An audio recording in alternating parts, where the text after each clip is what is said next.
Greetings from the road. It's a drizzly day here in north central Minnesota. I'm here with Mike. This is a 1917 titled Model T Speedster. It's probably the finest Model T Speedster custom built I've ever hauled. The body of this came out of a gold mine in California. That's what you heard from the seller? Yeah, that's what I was told. Okay, and it was pretty sad. You have pictures and everything from when it came out.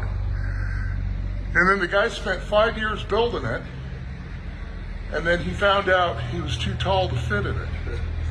Something to that effect. Something to that effect. So, what's the engine? What's under It's a Model T engine. Okay, and then how is it hopped up? How is it modified? I'm not even sure. Not a whole lot. I think maybe the shaved heads and a bigger lift cam and some aluminum pistons, that sort of thing. Okay, so maybe we're looking at 30 horsepower? Yeah, I would say at best, maybe. Okay, and again, a beautiful car, pretty color. So you mentioned we have a Warford in here? Yep, it's a new brand new Warford that they manufacture, synchronized. And it looks like sure stop brakes on the back. Yeah. And this apparently has never ran. He's never fired. It's just never been driven. Oh, it's ran but never driven. Look at those brakes. Isn't that nice? So your plans on this is to enjoy the hell out of it. Yes, sir. Yes, sir. Sunday go to meeting car. In style and flash. And then we've got, boy, do we have tractors. But that's a subject for another story. And it looks like we've got, is this a TT or an AA? That truck right there that I'm looking at. That's an international flatbed, dually.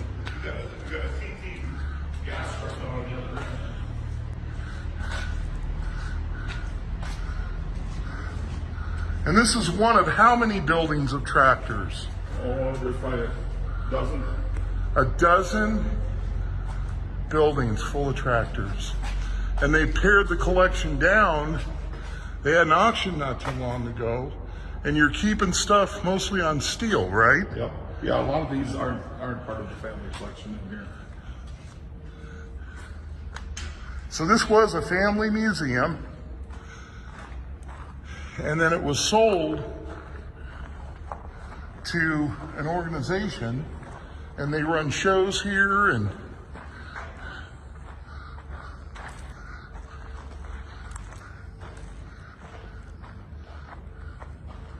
Our local mail car with its no snowmobile tracks on it.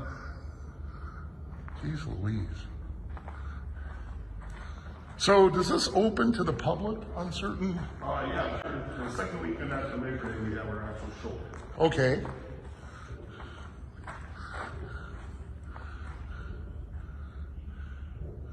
So there's 11 other buildings. Oh, at least.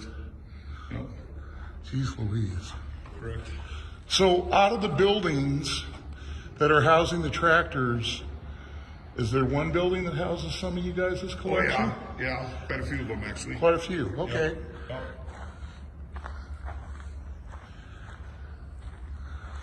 Okay, folks. Well, I thought you guys would like a...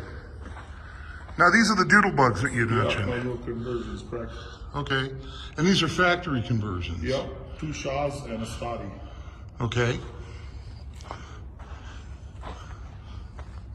So is there a preference that you guys had for when you were collecting? No, Just everything, huh? other than to get them all. Okay. By all, was it everything that was used in the region, or was it? This is made different brands and types and that sort of thing. So really everything from across the country? Yep. Yep. Okay.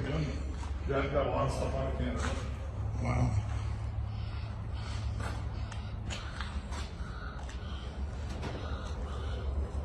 Boy, this is impressive, to say the least.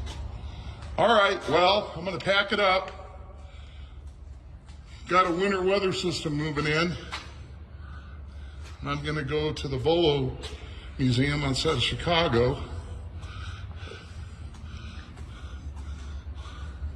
Here's that Rio in my trailer that fell apart.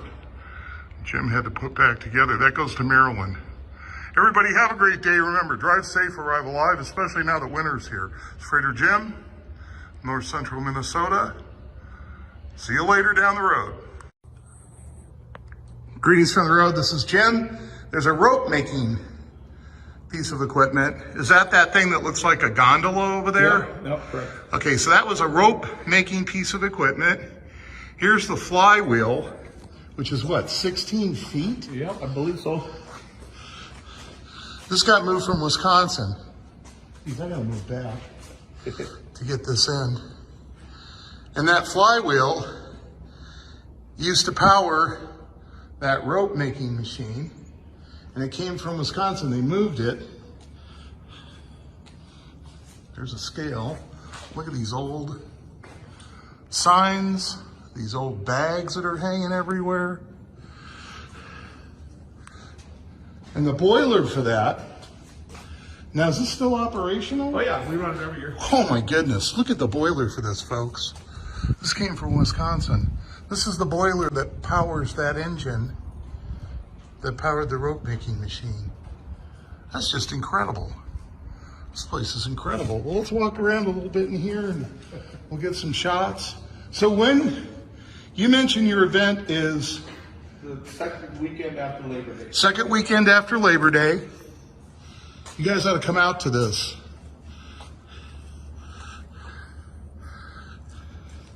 And they open all the buildings to the public.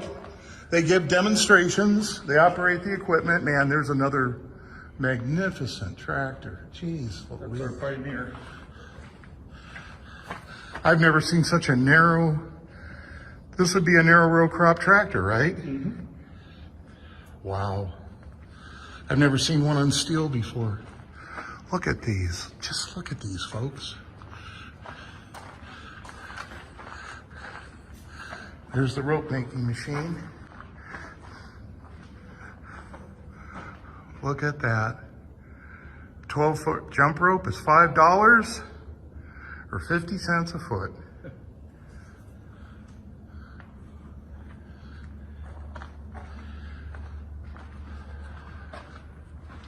Here's another one. Now, is this operational too? Yeah, correct. Wow. What did this power? What was? I don't know what this one came on, to be honest with you. Wow. So that was Badger quarter mills, huh? Yep. Cordage mills. Look at that. How long ago was that acquired? That? Oh, he wants to move that. That's gotta be 20 years already. Wow. So this is what the product would look like. Yep. Size solar. Wow.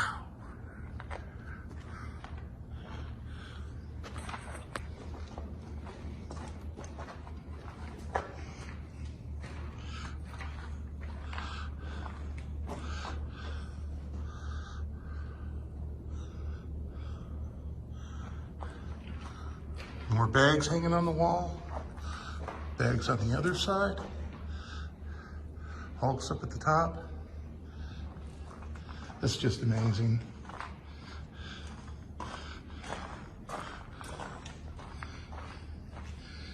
And you mentioned you have the largest Rumley collection. Yeah, we've got one of every size ever made. Really? Yep. You and your brother. My brothers, there's 4 of us. Okay.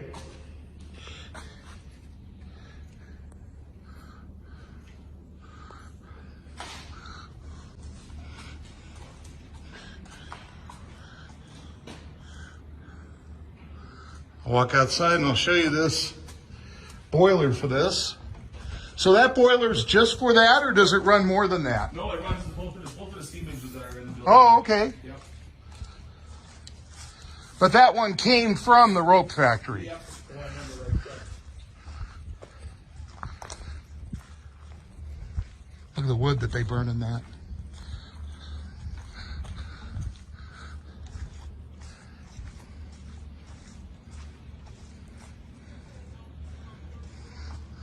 Look at that boiler, folks. Can you imagine? All to make rope at the turn of the 20th century. My goodness. All right, that's it for me, Freighter Jim. Drive safe, arrive alive. Have a good day.